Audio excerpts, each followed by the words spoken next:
to talk about is Izak, who is one of a man of many talents. He's a poet, he's a tour guide, he's a teacher, he's an actor, he's a writer, he's a cook, he's a singer, he's an historian, he's a cousin, and he's a friend.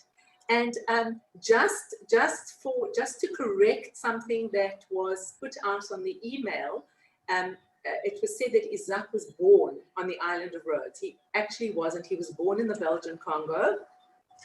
And last night we were chatting actually about the island of Rhodes, and Izak was telling me there are about 100,000 people living in Rhodes. Correct. And then just explain to me why you said that this tiny little island for time immemorial has been occupied. Yes, the island of Rhodes was constantly under occupation. For example, already in the antiquity eras, it is recorded in the book of the Maccabees already. There's mentioning of Jews being in Rhodes. Another example is Joseph Flavius, the historian, also mentions that were Jews in Rhodes, and that's 100 years in our modern era. And also facts from the rabbi Benjamin of Tudela, who passes Rhodes in the 12th century, and he mentions that there are 400 Jews living in Rhodes. So, wow. And these are different periods, Roman period,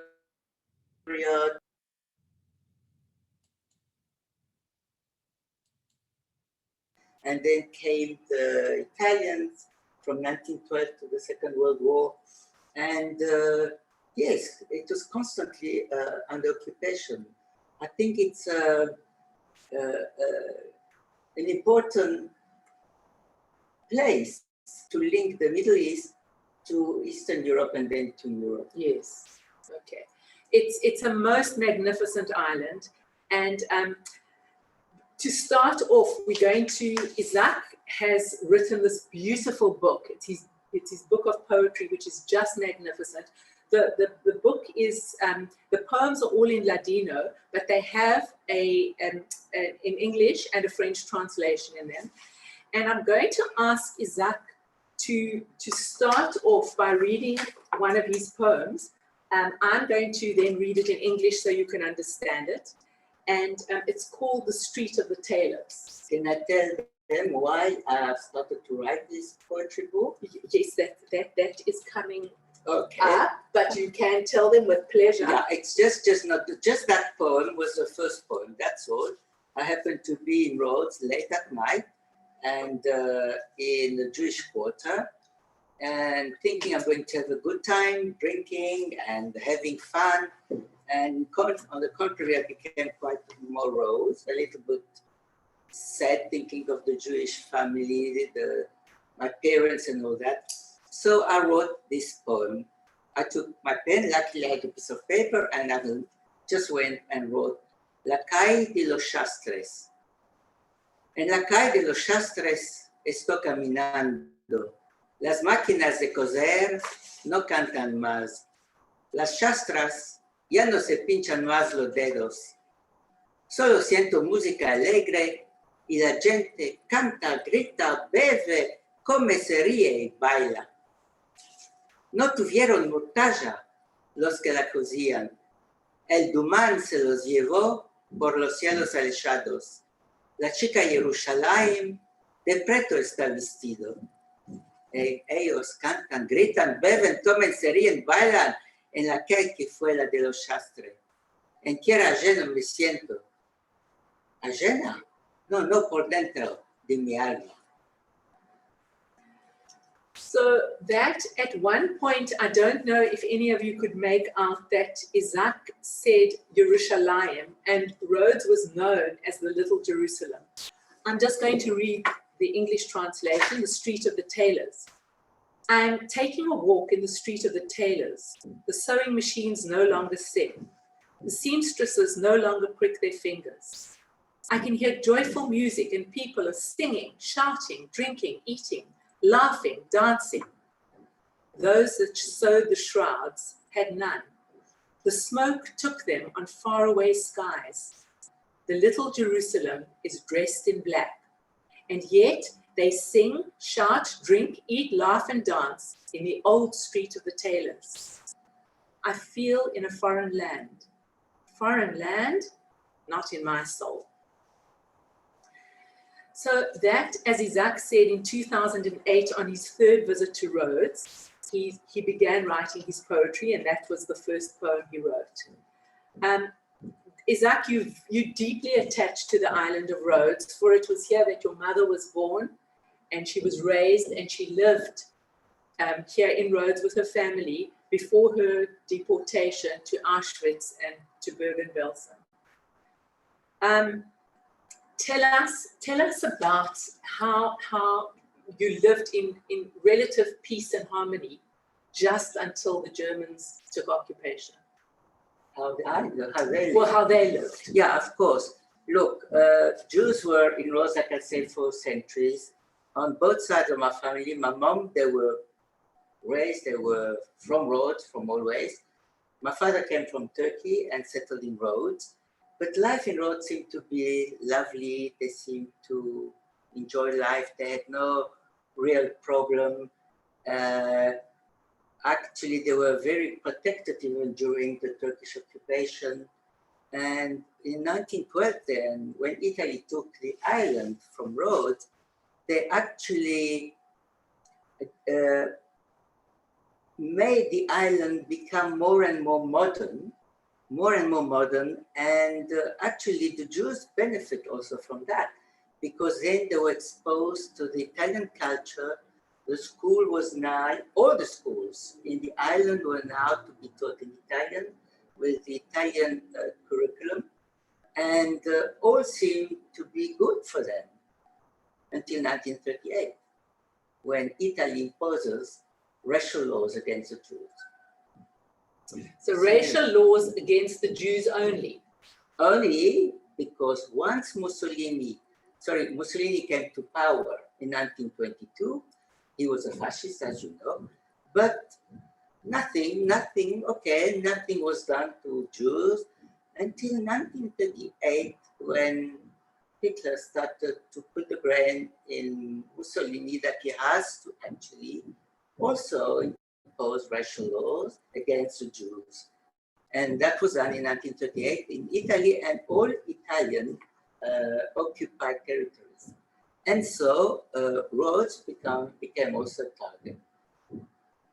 The racial laws were bad, but they were not as bad as in Germany.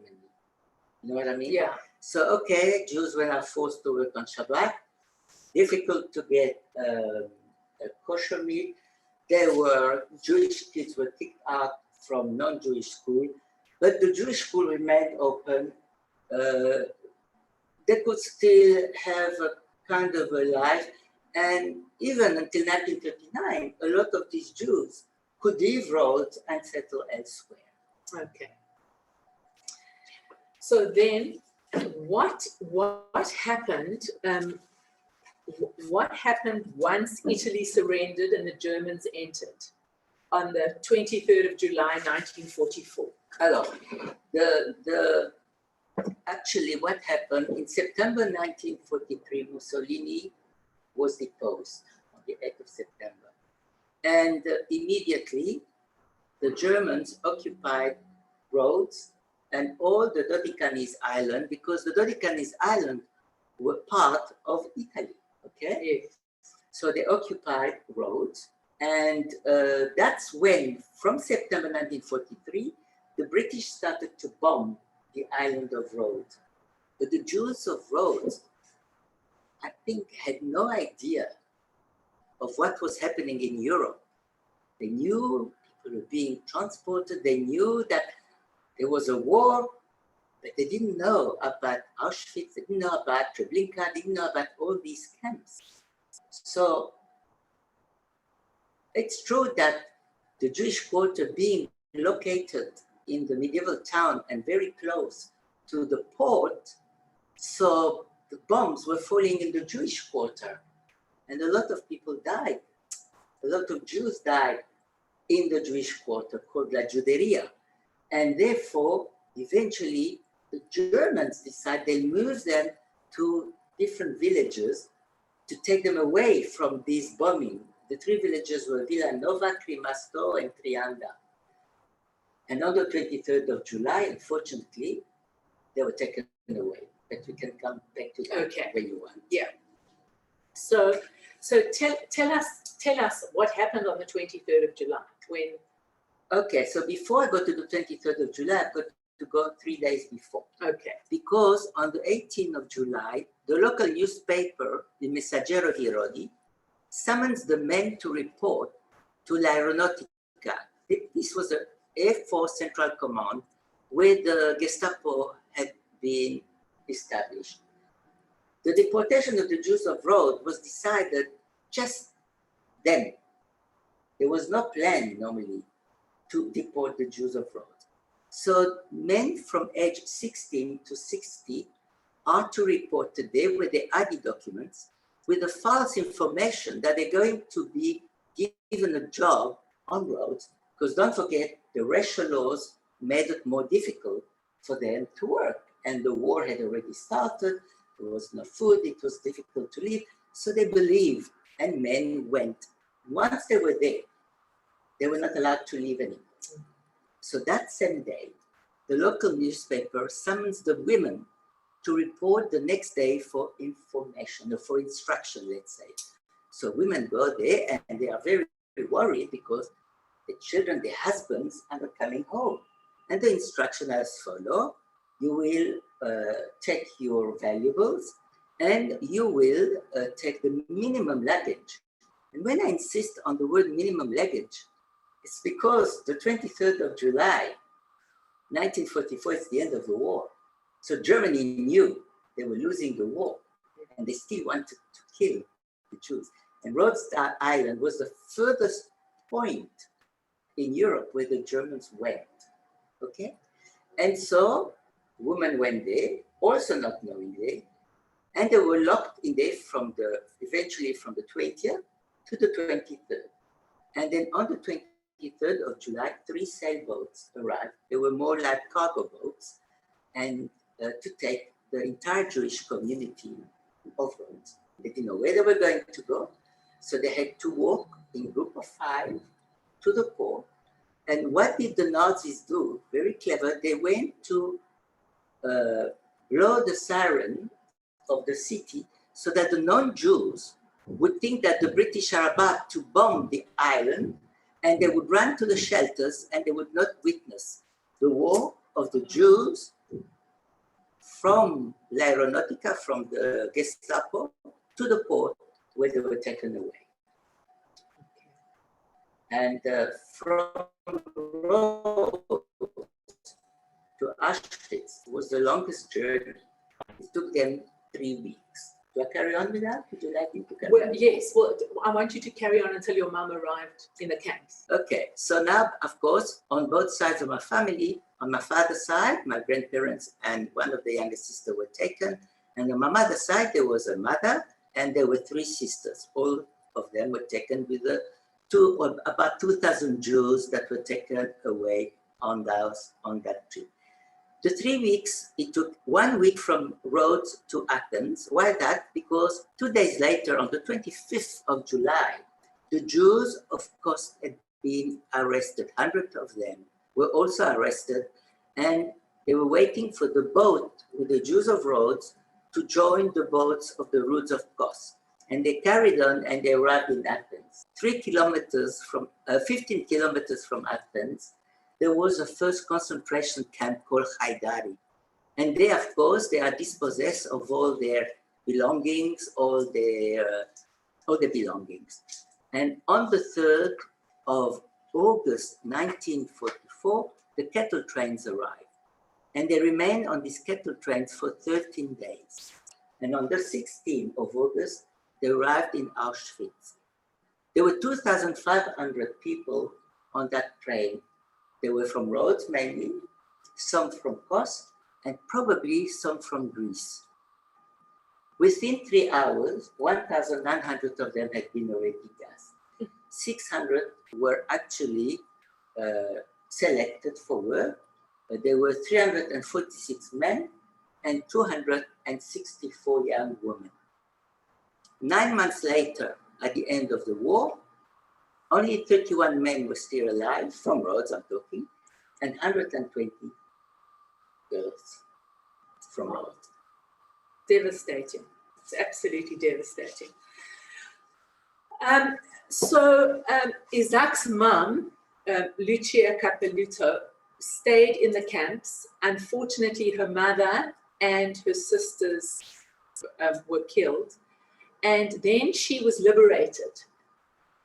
When she was liberated, she landed up in Rome.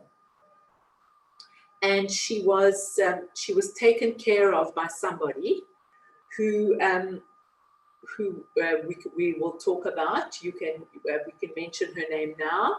Would you like to tell us about her? Sure. Her name was Lina Galasso Delfini. Yes. A Christian woman in Rome. Yes.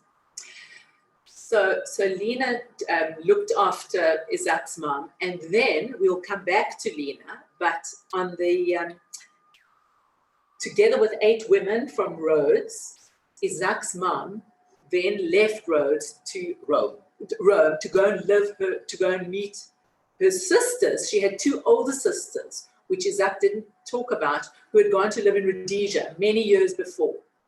So this young girl of 18 or 19 years old, Izak's mom, the only living family she had were 2 sisters in Rhodesia, and naturally that's where she wanted to get to. So they got on the plane, and then what happened? Well, from Rome to the Congo, they were on the Dakota. So 9 girls, took them 2 months by the time they reached their destination. So they arrived in Egypt. They were stuck in Egypt for a good month because of the sand storms and things like that. Eventually they carry on. They ended up stopping in Khartoum, from Khartoum to Leopoldville, from Leopoldville to Luluabu, all little towns. Eventually they landed in Elizabethville in the Congo, where my mom had a first cousin who had settled there before the war with his wife. And the idea is that she wanted to go to Salisbury, to Harare. And I found out only recently from a cousin of mine who lives in Johannesburg. I didn't know that my mom had taken the train to go to Salisbury, to Harare. And when she arrived there, she was not allowed off the train. She was sent back to the Congo because they had already enough quota of Jews. So she was stuck there waiting for a visa, and she met my dad. Okay, so this is the light part of and the wonderful part of the story. This is a meeting like you can't believe, and a proposal. And Izak, I really want you to tell us what happened. Okay, sure. So when the 9 girls arrived in the Congo, they stopped in Luluabu. And Luluabu, okay, there were lots of men in the Congo, and they see these girls arriving, and being so anxious to have news about their family, they wouldn't wait for them to get to the airport. They just went into we call it tarmac in English? The plane, yes. To the tarmac. They went to the tarmac, yes. And they were getting the girls down from the plane. Anyway, I think my dad spotted my mom, but nothing more. Sometimes later, maybe a month or 2 later, my dad goes to Elizabethville, to Lubumbashi, and he meets a friend that says, hey, let's go and let's go dance. Then on Sunday afternoon, they used to go dancing. And he sees my mom, she's sitting there with all the other young people, and he invites her to dance. He says, can you dance with me, Lucia? So they dance, and he says to her, well, let's get engaged. So my mom says, but I don't know you. So my father said, well, go and ask Nissim Kapelut. I'm a nice guy, and you can ask Mr. So-and-so. I'm a nice person. So she looks at him, and she says, okay. And she gets engaged. And then she goes back home to her cousin, and she's crying. So my aunt said, why are you crying? I just got engaged. I don't even know who he is. I don't know who he is. And that's how they got engaged, and they were married for about 56 or 57 years. Yeah, we were married for a long time. So that's the most incredible story. And they then had 3 sons, Maurice, Nissim, and Izak. Izak, now I want to ask you your experience when you first saw your mother's tattoo on her arm, and you were about 7 years old at the time. Correct. My first recollection was that I remember sitting on the, what's that in English? No, that, where you put you on the armrest. On the armrest, and I'm seeing my mother's number. So I say, in French, c'est quoi ça? What's that? So she says, that's my telephone number in Rhode Island. I said, oh, okay. But she doesn't know that I go in my bedroom and I write our telephone number, 3831, and I go to school. And that day we have religious Hebrew school, Hebrew lesson. And when the teacher sees that number on my arm, she gets angry, she shouts at me and she says, this is a mortal sin, how can you do that? And I couldn't understand what was wrong, why I can't have my telephone number and my mother can have her telephone number from Rhodos. I couldn't understand. So that is the innocence and the beauty of a child. Izak still didn't know much about his mom and her experience in the camps. But a little bit later, about 3 years later, there was a civil war in the Congo. And women and children had to be evacuated. So Izak's father stayed there, and Izak, together with his mom and his 2 brothers, left the Congo to go to what was then Northern Rhodesia. Okay. Tell us what happened when the train stopped. Yeah, so we arrived in Dola, and we get off the train, and it was really like chaotic. Like we are on the quay, you've got the loudspeakers in English, so we don't speak English, and then the suitcases are everywhere, and we try to get our things out, and I see my mother crying. I said, why are you crying? She says, it reminds me of the camps, and she stops it. I didn't understand what it meant. By then I was 9 years old. So I never asked questions because, you know, you're a kid, and then the minute after you just go on. But that's my second recollection that I've put together now, recently. When you see now movies, you see the people getting off the trains in the camps, and you see all these cows, although it wasn't, of course, it wasn't the same situation, but the way we came out of the train, the suitcases, all that, and the loudspeakers, and my mom crying and all that, I've put now the 2 together. When I see those pictures, I remember when we came off that train, why my mother was crying. Probably in her head, she relived for a second or for a moment what she went through when she got off the train. First in Auschwitz, and then in Dachau, and then in Baden-Belsen, imagine. So she associated obviously everything with yes. that time. Yes. So then Izak lived in the Congo, then eventually went to live in Salisbury. One would have thought that post World War II that people would now have been very empathetic to Jews. But it wasn't so, because he had 2 experiences that were anti-Semitic. Do you want to highlight those? I can. I never had, although I was living, I went to live in Salisbury, in Harare, and I see my cousin Alec is there, he's watching from Perth. And I was going to the tech, and I couldn't believe that my mate, I didn't even speak proper English, was calling me, hey Jew boy. So I never, you know, I felt a little bit embarrassed. I didn't know what to do. But the worst part came when I went to the secretary of the technical college in Salisbury. Really loved me. She said, oh, how are you? And every time I used to go in the office, big smile, until I tell her, sorry, I won't be coming because we have Jewish New Year coming soon. She looks at me, she says, you can't be one of them. you can't be one of them. I was shocked. I didn't even share it with my cousins. I didn't share it with anybody. It's all coming now, and we're chatting. Like 2 weeks ago, I was having dinner here, and we were chatting about anti-Semitism. And I said, yeah, I remember this case stayed in my mind for quite a long time. I mean, still there.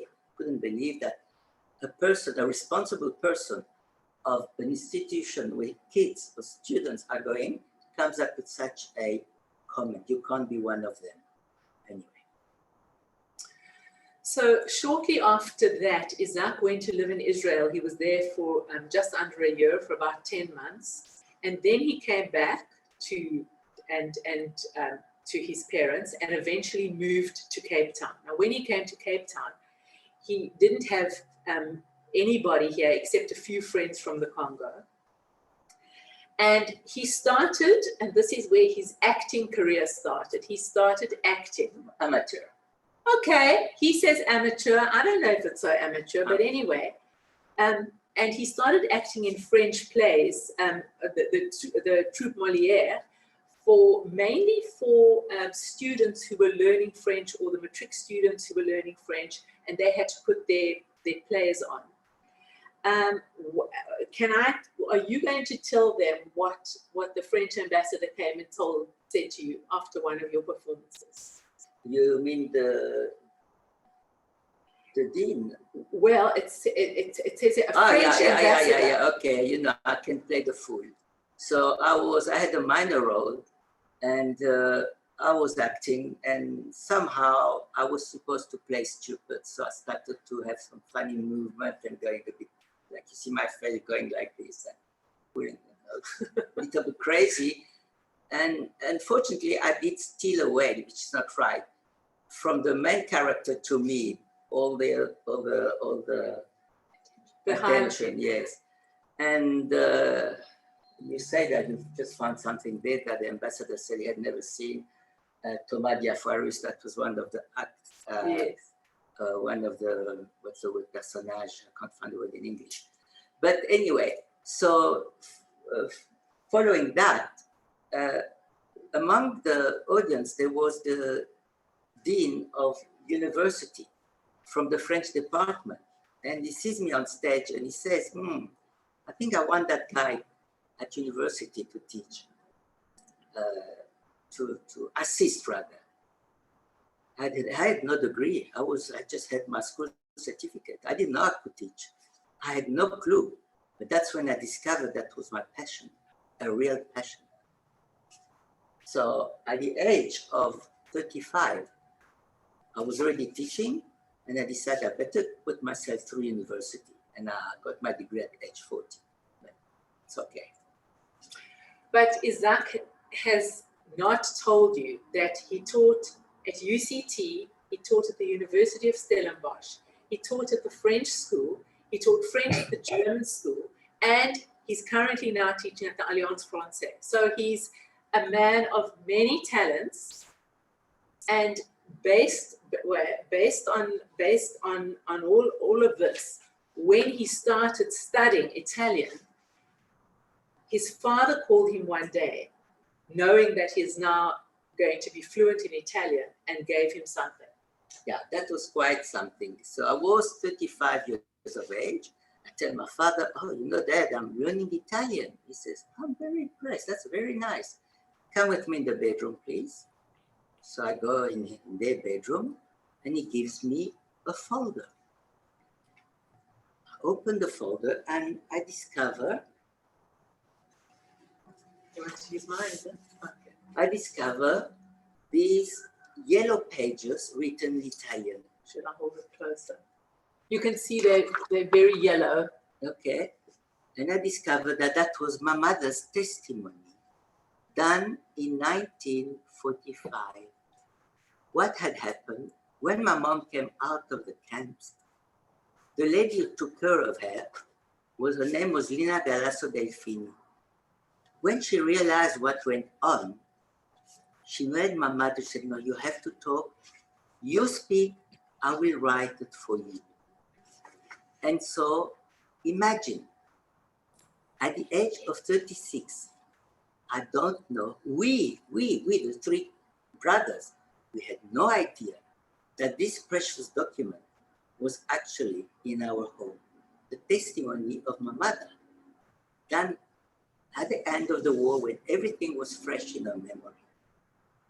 Okay, I just want to show you over here where I'm pointing. That is Mrs. Delfini, and she was the lady that took care of Izak's mother in Rome. Izak, just tell me, did you ever meet her? Oh, yeah. Yeah, that was in 1966. Our first trip in Europe. Wow, my father closes his shop and we go, it takes the 5 of us to Rhodes, to Paris, and then to Rome. And then we get to meet that lady called Mrs. Lina Galasso Delfini. I had heard the name all the time. Every year my mom saying, came around Christmas, ¿Cuál voulez-vous mandar a la señora Galasso? What I'm going to send Mrs. Galasso this year? But to me, Mrs. Galasso, who knows who she was? And then I get to meet her. So I discovered she was now an old lady, but I still didn't know that she was the one who had written my mother's testimony. I didn't know then. I just met her, and she was, being a teacher, she was quite clever, and she says to me, Izak, now you tell me, do you want to come with us to the beach, or you want to go to your friends in another part of Italy? So I look at my mom and say, I don't want to be with that old lady. No, man, I want to go with my friends. She said, okay, Izak, you go with your friends. But I was very glad that now, when I read this testimony, I know who that lady was. And it's wonderful to have met her. So this testimony, which Izak will tell you about how it came to be published and printed, is unbelievably heart-wrenching. When he gave it to me to read, I had to put it down from time to time. I could only read a couple of pages at a time, because when his mom told Mrs. Delfini her story, it was so fresh in her mind that the most minor details are in this book.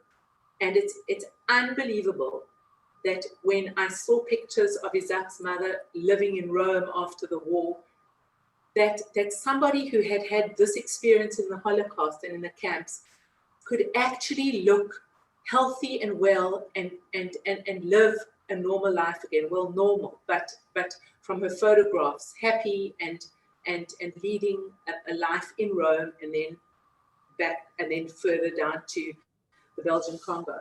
So Izak, soon after this, when your father gave you the testimony, Schindler's List came out in 1993. And when you saw Schindler's List, something happened to you. What was it? Correct. Look, the first time I read that, I read it once. I was a little bit what you call disturbed, so I just put it aside. I didn't want to read it anymore. When the movie Schindler's List came out, I said, no, I have to do something about it. So I decided to read it carefully and have it translated in French and English, so that more people can be aware of the story of the Jews of Rhodes and the details.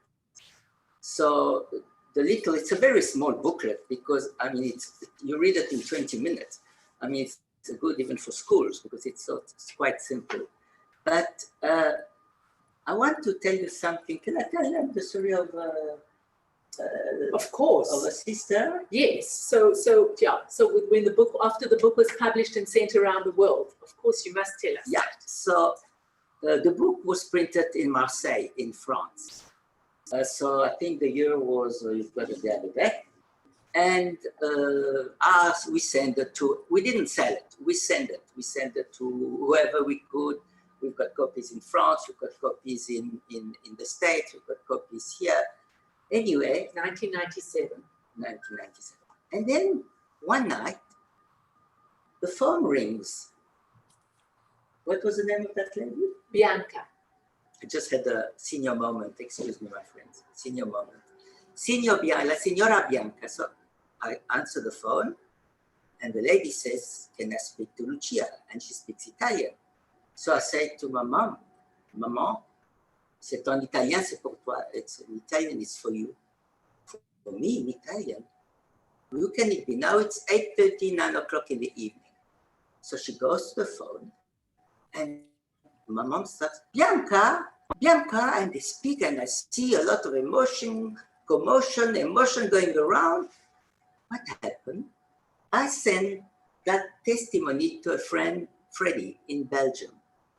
And Freddie's wife, grandmother, got hold of that book and knew the lady, Bianca, in Italy. So she sends it in Italy.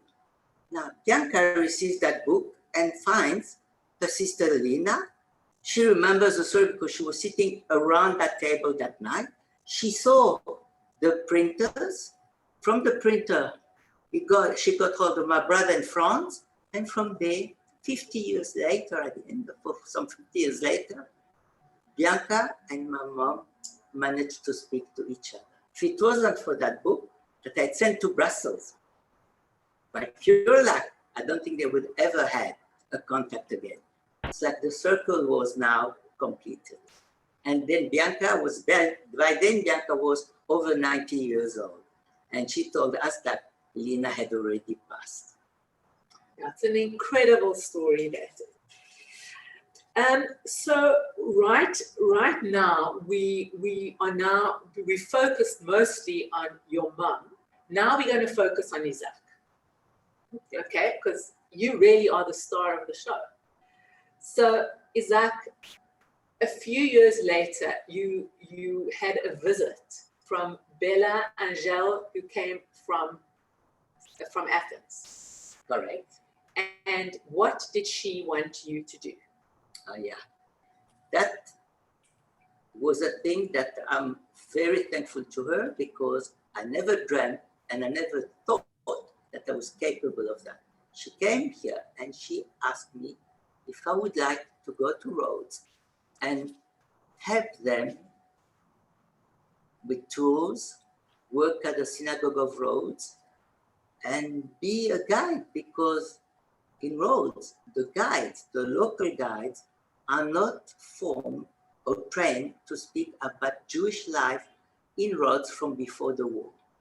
So I went very nervous, because that's not my profession. But actually, I think I excelled. I love it. Every year I go from end of May to end of October. I go to Rhodos, and except, of course, this year with COVID, I was stuck here. So we give tours, and it's marvelous, because going to Rhodes, I learned so many things that I never heard from my parents. Absolutely marvelous. So I just want to say something at this point. In 1915, the Habib family from all over the world had a reunion in Rhodes. 2015, not 1915. What did I say? 1915. I'm sorry. In 2015, there was in 2015 there was a reunion on the island of Rhodes for the Habib family, and 42 members of the family all met in Rhodes.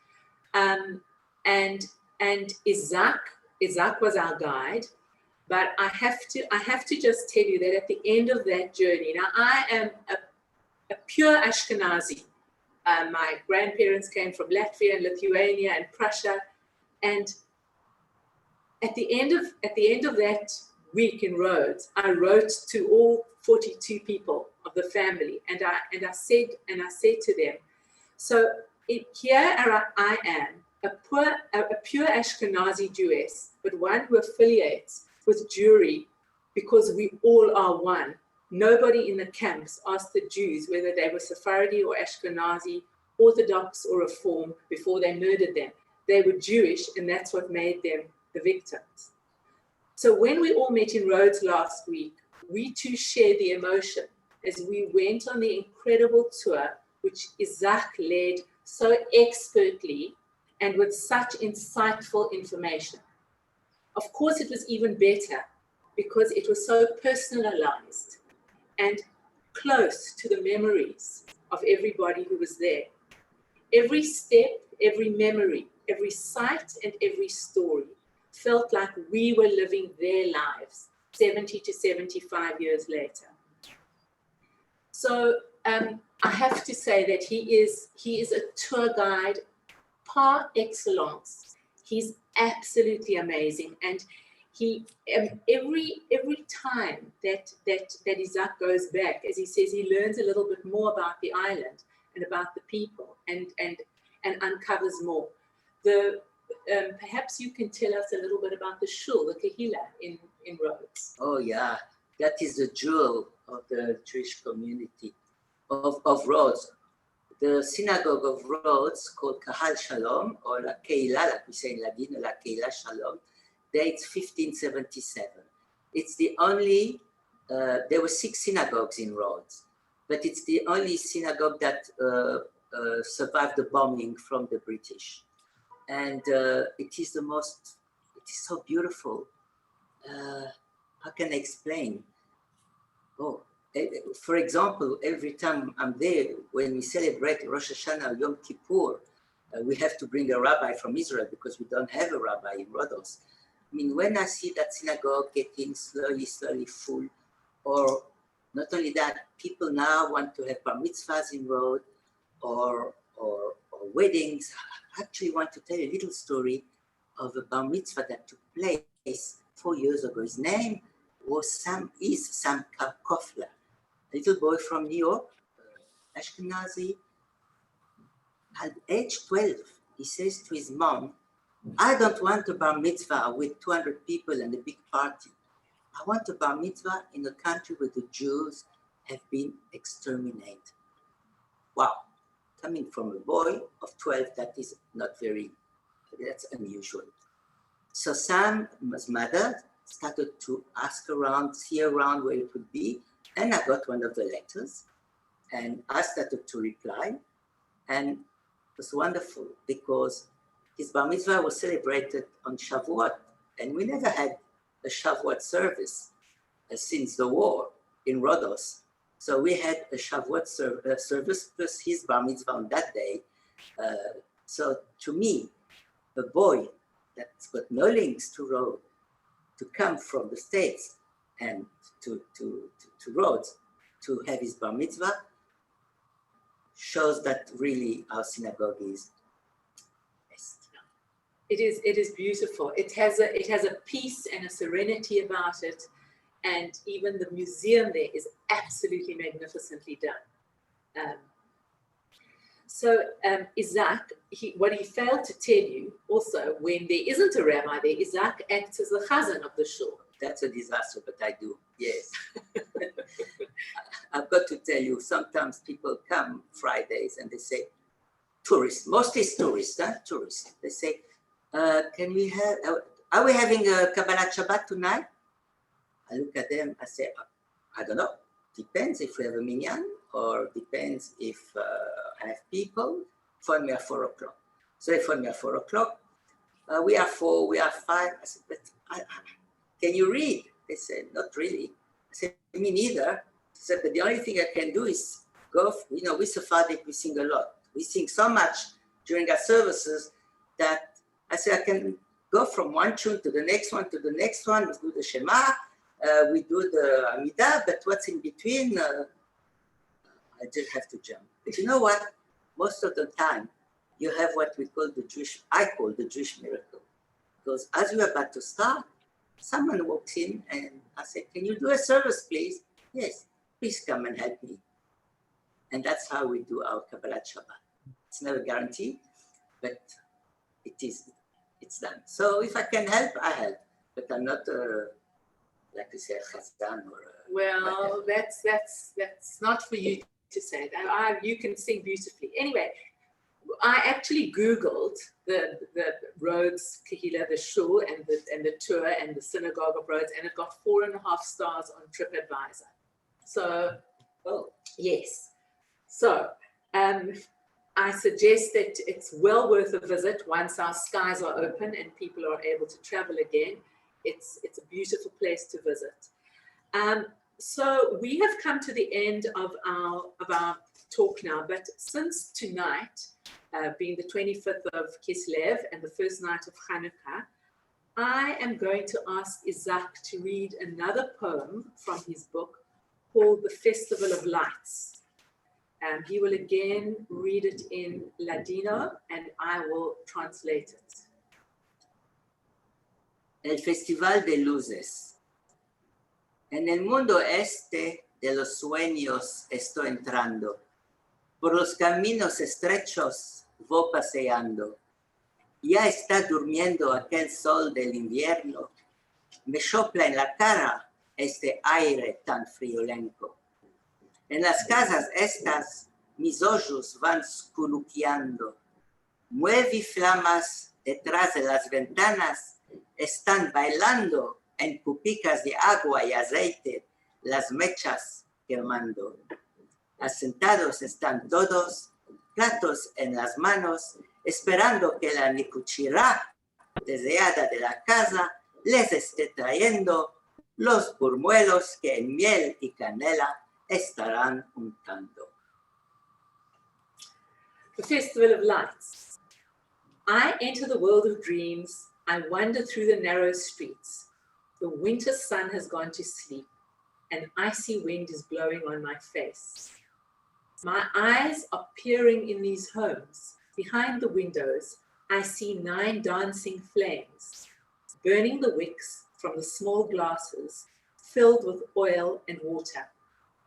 They are sitting down, plates in hands, waiting for the beloved lady of the home who will serve donuts, and they will dip them in honey and cinnamon. This book is available if anyone would like a copy. It is beautifully, beautifully printed and illustrated. The poems all are very poignant, and it is available for 150 Rand. We will give Izak's contact details, or Diana has offered also to handle the sales if anybody would like a copy of it. And I just would like at this point, before we have questions, to wish everybody a Chanukah Sameach, a happy and a safe holiday, and may the next 8 days be filled with light and love. And Izak, I thank you for being with us today and sharing your story. No, I thank you, because if it wasn't for you, I don't think it would have happened. And to all of you, Chag Sameach, Chanukah Allegri. Thank you. Are there any questions? Thank you too. Go ahead, Melanie. Okay, if there are any questions, would you like to ask them, or you need to unmute yourselves? I'm not sure if anyone...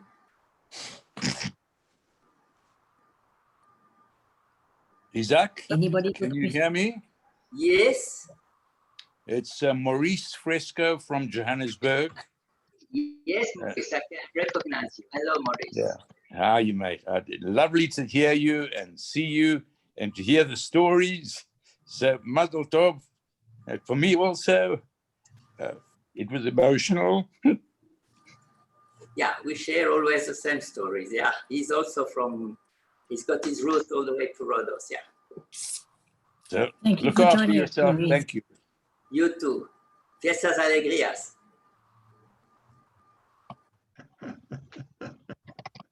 Any other comments or questions? Garby? Yeah, I just wanted to tell him that I've been to Rhodos, I've been to the shul there, I've been to the museum, and I also I went to hike from the top of Rhodos all the way down, and then you can only go back to Greece on a ship, on a boat, and it was wonderful. But I loved the stories that he told, and I understand that that you only learn things later. I only learned when I was about 40, after my mother died, the things that she went through to get us out. And my mother and I and my aunt and my uncle. But that's another story. I think we all have a story. Yeah, But I want to thank you for a wonderful, wonderful talk. Thank you very much. It was actually fabulous. And I've been to Rhodos and wonderful. Thank you, Gabi. Well, I've been there, you know, all those places that you mentioned. And it's very close to me too. Okay. Bye-bye. Thanks for sharing that. Thank you for sharing. Alec? Would anybody else like to comment or ask Izak a question? Okay, at this I point, would just like to say thank you. Thank Thank you to both. Philip would like to say something. Yeah, just to say thank you to both of you. And Izak, it's not always easy to share one's very painful memories and one's history like that. And we all need to hear it, because for far too long, these stories have been covered up. So it requires that second or third generation to come forward and create that perspective that we all need. And we do need to hear them. And I'm so proud that you've captured it. And I'm just hoping that the Gifton Library has copies of those books. Others I'll make sure they do. So please look after yourself. Please keep well. And to everybody listening, the most important message today is please be careful. Please play it safely. And the other thing, of course, is I hope to see you all tonight at 6 o'clock. Take care, be well, and Chanukah Sameach. Okay, thank you. Don't go, please just wait. I want to thank Izak as well, and to Melanie as well. Both, it was a wonderful interview. It was intimate and really told us your story. And I think we've had a real privilege this morning. So thank you. And Izak, I don't know if you remember, but I remember 10 years ago, you joined us for our fundraiser when we, you did, you sang and you were part of that. So thank you for coming back and entertaining us once again. Just before we end this morning, I'd like to, maybe if you could just unmute yourself and say hello. I'd like to welcome our new social worker, Rebecca Yoko. She's joining us this morning. She'll be the new social worker in Sea Point, starting on the 1st of January, but a warm welcome to you. And if you just want to say hello so people will be able to see who you are. And we were hoping that we really would be opening and welcoming people back to the centre on the 5th of January. But obviously we're going to have to discuss that now and see what we're doing. So just say hi, Rebecca, so people can see who you are. And that woman again. Hi everyone, it's been so wonderful joining you this morning.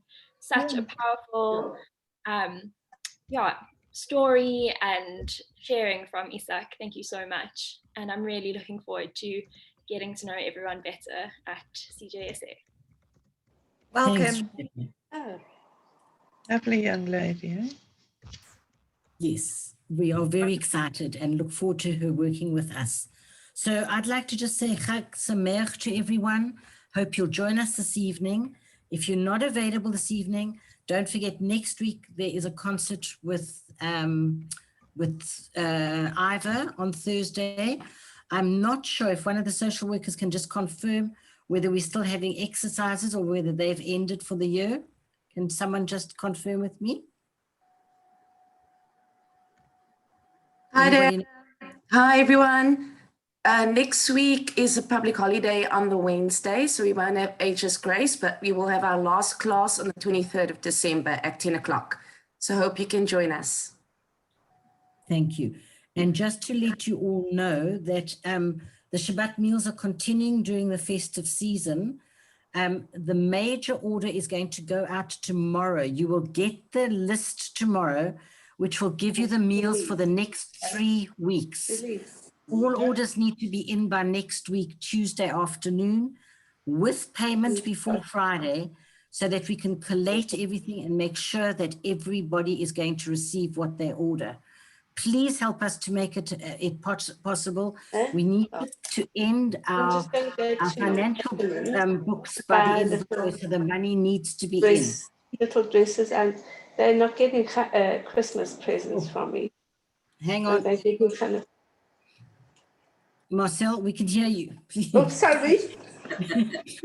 So what I'm saying is that please, if you want to order, you're more than welcome to order, but just you will be getting a letter with every step along the way of how to do it, so that everybody is going to get their order, and we will be able to close our books. Otherwise, thanks all for joining us once again, Melanie and Izak. Thank you so much for being here, and hope to see you tonight. Wonderful. Thank you. Hanukkah Allegri a todos. Thank you, Izak. Thanks, Bye, Alec. Nice to see you. Lovely to see you. Thank you, Melanie and Izak. It was wonderful. Philip, you'd like to stay on for a minute to Hi, welcome Mel. Rebecca? Can I ask how many? I want to ask them. Yes. Question. Can you hear me? Yeah. Yes. Can you hear me? Yes, we can. I just wanted to ask how many Jews there are on the island. He's asking how many now. Jews. There are 15 Jews in Rhodes today, but those 15 Jews are not originally from Rhodes. They came after the war from mainland Greece. So they are Greek Jews, because you have to realize Jews of Rhodes were not Greek Jews. They were Turkish Jews, then became Italian Jews, and so on. But only 15. So if you need to make a minyan, can you make a minyan on a Friday night? Unfortunately, no. Generally, the synagogue is more active during the summer holiday, the holidays, because people come, and then we then manage to have and not only that, if we don't have a rabbi to do the service on a Saturday, then we can't open. Then we only do Kabbalat Shabbat. Sure, we do Rosh Hashanah, Yom Kippur, we bring a Chazan from Israel. Okay, thank you. Thank you so much. Any other questions before we end?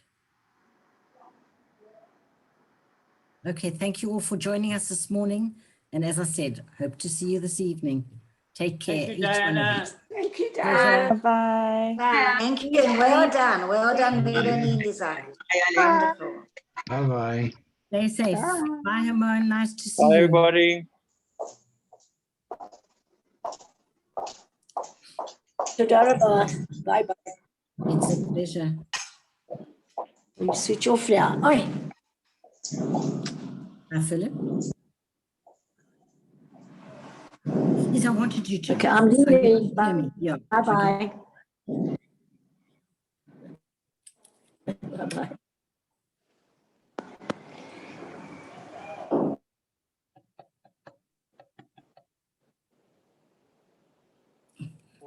Abe, if you want to stay on and say hello to our new social worker, you're welcome to. Just finishing a Zoom meeting. There are Abe, did you two hear me? donuts, one for you and one for Joe. Abby? Oh, I haven't seen you since you come back, eh? What's going on?